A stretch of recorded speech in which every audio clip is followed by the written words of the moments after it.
एनडीएचे CP Radhakrishnan देशाचे नवे उपराष्ट्रपती. राधाकृष्णन यांचा 452 मतांनी झाला विजय, तर इंडिया आघाडीच्या बी सुदर्शन रेड्डींचा पराभव.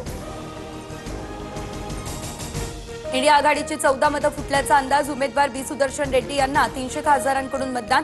काँग्रेसने इंडिया आघाडीच्या 315 खासदारांच्या मतदानाचा दावा केला होता.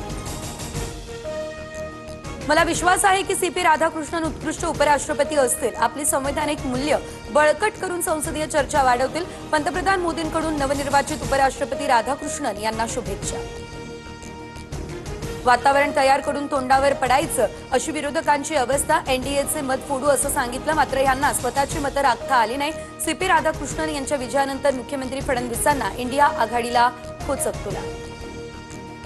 मुख्यमंत्री फडणवीस आज नाशिकच्या दौऱ्यावर. सेंट्रल पॉवर रिसर्च इन्स्टिट्यूटच्या लॅबचं करणार उद्घाटन.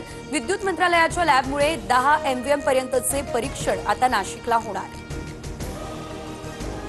दादरचा कबुतरखाना पूर्णतः बंद. परिसरातील कबुतरांची संख्या लक्षणीयरित्या कमी झाल्याचं स्थानिकांचं मत. भिडे पूल आजपासून बंद. मेट्रोच्या पादचारी पुलाचं काम पुन्हा सुरू होणार, मात्र नदीपात्रातील रस्ता वाहतुकीसाठी खुला राहणार. सणासुदीला सोनं चांदीच्या दरात झळाळी. सोनं 1,08,490 रुपये तोळा, तर चांदी 1,28,000 किलोवर.